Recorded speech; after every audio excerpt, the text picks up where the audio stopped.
I think this is not only, obviously, the biggest fight of Terence Crawford's career, but in a career that's filled with almost nothing but huge fights, this is the biggest fight of Canelo Alvarez's career. A lot stronger, and I think he's going to have better endurance. Not being able to boil himself down like that, and even though it is a huge jump, I think we lose sight of the fact of how much he had to boil down and how gaunt he looked at 140. You said you don't think, or you don't look into the weight difference. Why? Well, you know how to box.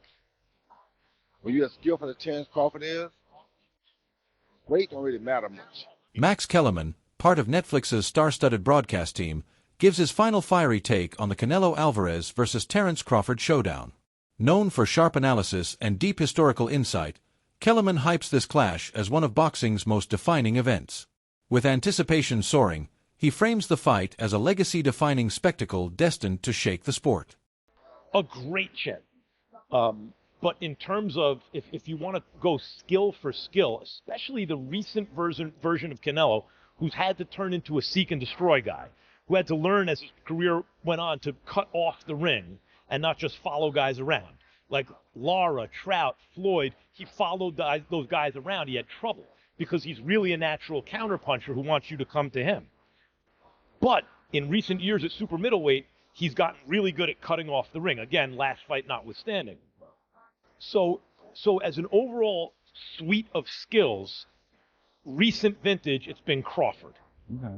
But Canelo also is skilled and has a larger skeleton than Crawford. No matter what they weigh, Canelo's the bigger guy. Yeah. Max Kellerman boldly declares the Canelo Alvarez versus Terence Crawford showdown the most-watched championship fight in nearly 50 years. Drawing parallels to the legendary Muhammad Ali-Leon Spinks rematch of 1978, which drew 90 million viewers, he highlights Netflix's game-changing role. For Kellerman, this isn't just another mega fight, it's a groundbreaking shift in boxing's global reach and business model. But like, where would you rank this fight out of your top 3 to 5 of all the boxing fights you've called, you've experienced, you've watched? In terms of the magnitude of the magnitude, fight? yeah. I mean, of the fights that I've called ringside, it might turn out to be number 1. I've done Pacquiao fights, I've done Mayweather fights, I've done Anthony Joshua against Klitschko. Those are big fights, but because of Netflix, this will be the most watched fight, championship fight, in almost 50 years. This is going to be because Muhammad Ali fought Leon Spinks in the rematch in 78, and they did 90 million TV sets. 90 million. And since then, what has even come close? The biggest fights have all been on pay-per-view, and they do 2 million buys. Oh my God, 4 million buys, Mayweather Pacquiao. As I keep saying, if 5 people per TV set watch, that's 20 million people. This is going to do multiples of that. So so when you look at it from like a commercial point of view, it'll easily be the biggest boxing event I've ever covered. Fight promoter Dana White confirmed in a press conference that Max Kellerman will make his highly anticipated return to the broadcast booth as part of Netflix's official commentary team for the historic Canelo Alvarez versus Terence Crawford showdown on September 13, 2025. Kellerman, a veteran boxing analyst who made his name on ESPN and HBO, will join John Anik and Hall of Famer Andre Ward to call the action live from Allegiant Stadium in Las Vegas. His comeback marks a powerful return to televised boxing, and his enthusiasm is clear. At a recent press event, Kellerman called the bout the perfect storm, pointing out that both fighters represent the very best of this generation. He openly stated that Crawford has his vote as the current pound-for-pound king, while acknowledging that Canelo Alvarez held that same distinction for years until recently. Kellerman stressed the rarity of such a matchup, noting that throughout boxing's long history, only about 25 to 30 fighters have ever been recognized as the true pound-for-pound number 1. Now, both Alvarez and Crawford stand in that elite class, making the present showdown a once-in-a-lifetime collision of greatness. I'm going to bring up the first member of our broadcast team. He is the best boxing analyst in the sport. Ladies and gentlemen, Max Kellerman.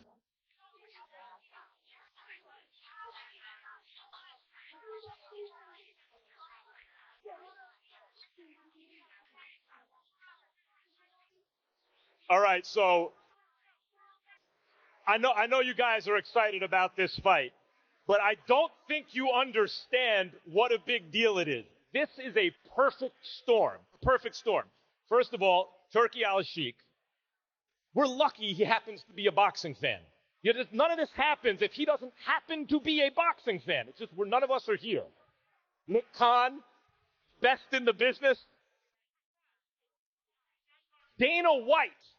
Dana White is the greatest combat sports promoter of my lifetime. And it's his first ever boxing promotion. So that's who's behind what you're going to see. Do you know how best pound for pound fighter in the world? The most recent one. Bud Crawford. Apologies to the monster and Usyk. Bud Crawford has my vote for best pound for pound. Who was the best pound for pound before Bud? Canelo Alvarez, universally recognized that way. But it's not just these two guys, the last two best pound for pound fighters in the world. There haven't been that many. Before Canelo, who do you have? Before Canelo, Floyd or Andre Ward, Floyd Mayweather. Before, you could take the lineage back. There have only been, 25 or 30 fighters who ever lived who you said that's the best pound for pound fighter in the world. These are two of them, the last two.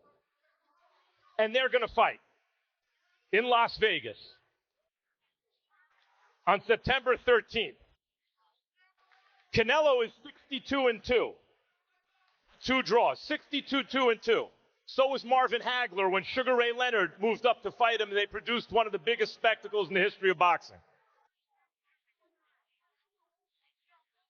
This fight is a perfect storm. I could not be more excited to be a part of it. Timothy Bradley Jr. predicts the opening round of Canelo Alvarez versus Terence Crawford won't explode with action, but instead unfold like a chess match. He expects both men to stay disciplined, carefully measuring rhythm, timing, and distance rather than taking reckless risks.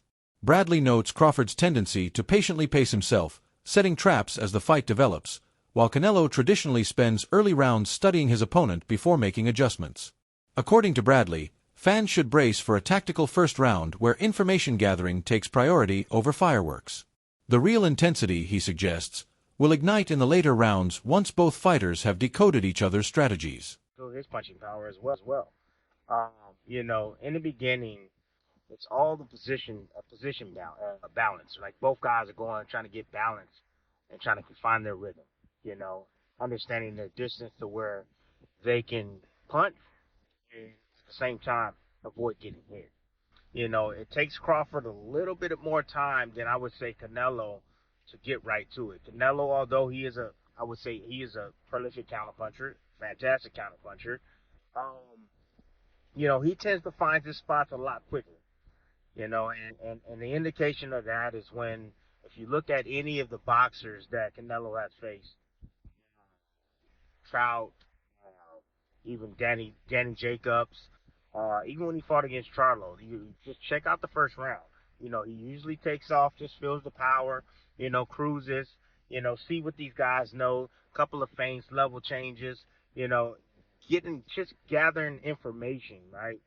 Crawford does the same and similar things. So I think first round's going to be a little calm and cautious round by both fighters. But in the second round, Canelo's going to start applying that pressure, man. Pre-engagement with Crawford is a little bit more difficult than a Charlo, okay? And let me explain it.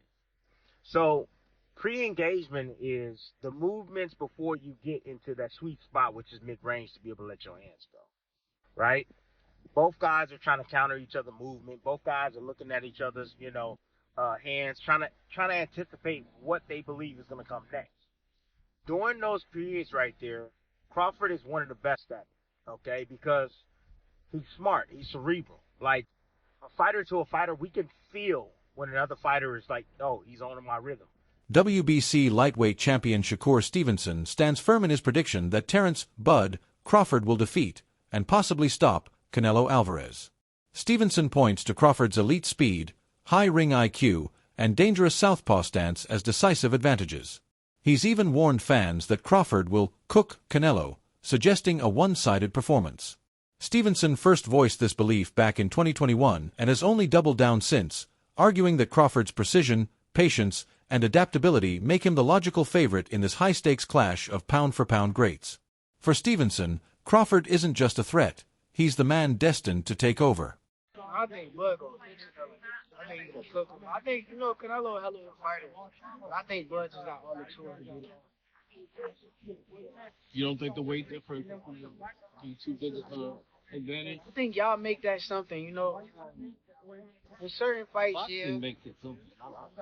Like if this was like a Benavidez, he's actually a lot bigger than Bud. So that would apply. But I feel like with Canelo, he's physically kind of big, height-wise. He's kind of small, so I don't think so, man. I think that's possible. I'm not saying that it's going to happen, but I think it's a possibility if Canelo gets to acting out of line, not understanding that Bud could crack too. Max Kellerman frames this colossal showdown as more than just another blockbuster. It's the defining moment of both men's legacies. Kellerman argues that while Canelo has shared the ring with legends like Floyd Mayweather and battled Gennady Golovkin in epic trilogies, nothing matches the magnitude of facing an undefeated pound-for-pound technician like Crawford, especially on Netflix's global stage. This bout has the potential to reshape boxing history forever. Now, I want to hear from you. Do you believe this is the most significant fight of our era, and who do you think holds the ultimate edge? Drop your thoughts in the comments, and don't forget to subscribe, share, and like to stay locked in for more electrifying boxing breakdowns.